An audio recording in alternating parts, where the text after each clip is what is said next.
Hey, and welcome to part 1 of Design with Code, a free course for designers who want to work with code. If you haven't seen the introduction, I would recommend you starting there. All the videos and exercises are available for free at designwithcode.dev. So this is a setup part.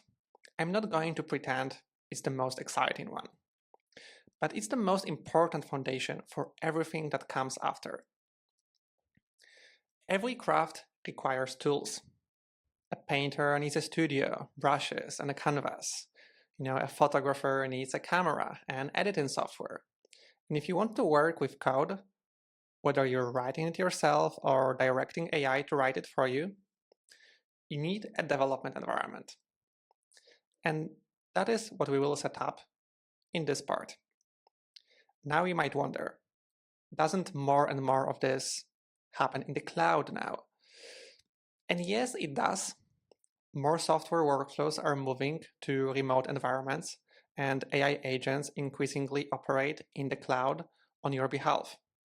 But understanding the local setup is still valuable for 3 reasons. First, it gives you a mental model for how things work. Even if an agent runs code in the cloud, it's doing the same things you would do when working locally: installing dependencies, starting a server, running a build.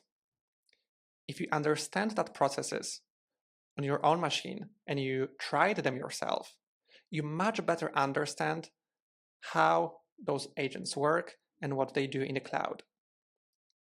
Second, when you are working on something hands-on, prototyping, experimenting, iterating on a design, it's still best to do it locally. It's faster, you have full control, and you can see changes instantly. You can also customize the environment to your own needs, something that, at least for now, is much more limited in remote environments. And third, the skill transfer. Once you know how to develop environment and how it works, you're comfortable in any environment, local, cloud, or whatever comes next. All right, now let's talk about the 3 places where most of your work will happen in this course. The 3 pillars that the entire mental model of how to work with code will be based in this case. First of them will be GitHub, and this is where all of your code lives. Think of it like Google Drive, but for code. And much more powerful. It stores your files, tracks every change that you've ever made, and lets you collaborate with others on it. And then there's a second, that is Vercel. That's what you see on the right. Vercel takes code from GitHub and turns it into a live site. So every time you push a change to GitHub, which means that something that you worked on locally is getting uploaded to GitHub servers, then Vercel picks up those changes and deploys them to the web so others can see it. And then there's your machine. And here we will mostly work in the code editor. So this is where the actual work happens. You'll install a code editor like this one. You will use terminal, and you will use all the other tools that you need to run a project locally. This is your studio. So at the end of the day, this flow is pretty simple. You work on your machine, you push your changes to GitHub, and then Vercel deploys them to the internet. That cycle, edit, push, deploy, is the workflow that you will use for the rest of this course, and for ultimately anything that we will build for the web in the future. The tools might be a bit different, but the general model will probably be very similar in most of the cases. So in the exercises that follow, you will set up all these 3 pieces. You will create a GitHub account, you will deploy your first website using Vercel, an actual live website with a real URL, and then you will set up your local environment: terminal, Git, code editor, Node.js. And by the end of part 1, you will have a working website on the internet and a fully set up local environment. That is not a small thing. Most designers actually never get this far. One part of it that, might feel the most scary is the terminal. And I want to be upfront about it. It does look intimidating. An empty window just with a blinking cursor. But as you get used to it, you will realize that it's so much friendlier and easier to work with than you could have thought. So for example, we will learn how to use terminal to operate the computer. Let's say if I want to create a new folder on your computer, you can write mkdir, which is not random. This is a shortcut from make directory. Directory is how you call a folder. And then I write a name of the folder I want to create. Let's call it projects. And now I created a projects folder. And now I can use another command to enter that folder. And I will write cd, which is choose directory, and then the name of the folder I want to open. In that case, it will be projects. As you can see, I can use the tab key to move much faster, like autocomplete in your favorite AI tool or in the web browser. And then every command that I write, I need to confirm it by hitting the enter or return key, depending on what your keyboard says. From here, I can do many things for a terminal. For example, I can download code or other files from the internet. Git is something that we will learn about. This is the version control system, something that allows you to track versions of your code and keep track of how the code is changing. And here I'm writing the name of the command I want to use. So I'm starting with git because I will be using git. Then I write the command, which is clone. Clone is, like copy. And then I will paste the address of the thing that I want to clone. Then I hit enter and I get code copied into my machine. And then again, I will use the command that you've already seen, which is cd, and write designwithcode because that's the name of the project that I just downloaded, and again hit enter. And from that point, I already have the entire code of a project on my machine, and here I can use other commands. So for example, I can use npm install. That's another one that we will learn. And this is a command that allows me to download from the internet everything that I need for that project to work. In this case, this is all the tooling engine that is required for that thing to be running locally on my computer. I can see the result of that process.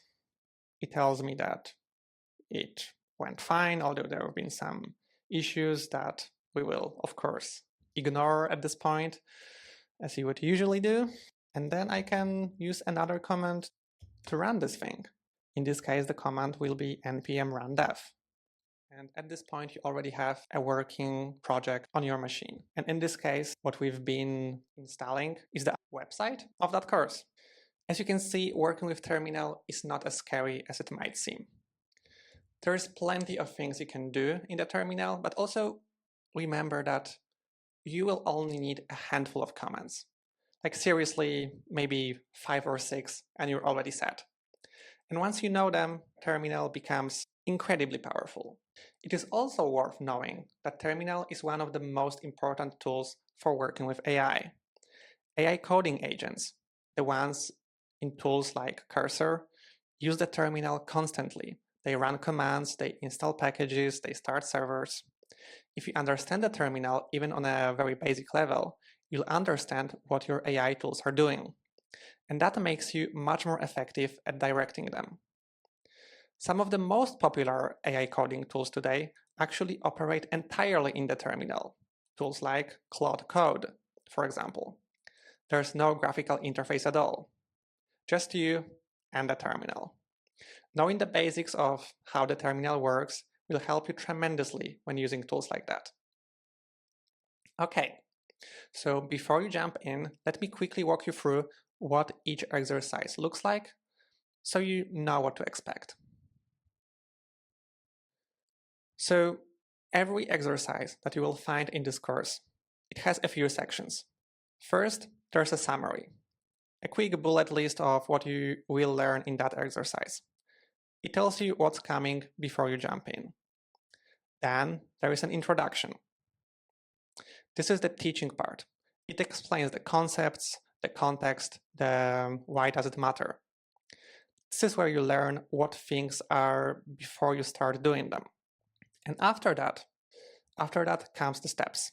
So the hands-on walkthrough. Open this file, add this code, change this, change that, open the browser. This is where you actually build. When you walk through all the steps, you will also find the final code for that step available on GitHub. So all you need to do is to click the link and you can compare what you did with the code that I wrote. Also along the way, if any of the steps proved to be problematic, in some of the cases, you will find helpful AI prompts. And just keep in mind that the goal of that is not that you complete the course just by running prompts for AI, but if you really get stuck, this is something that might help you, get unblocked. It also might help you learn about how to write prompts and what it actually would look like if you do it manually versus do it with AI. Last thing, at the end of most exercises, you will find a glossary. So here you have all the key concepts that appeared in that lesson. So you don't have to write it on your own. And after that, all exercises end with a quiz. A few questions to check your understanding. This is not a test. They're just a way to make sure that the concepts clicked, and so you actually understand them before moving forward.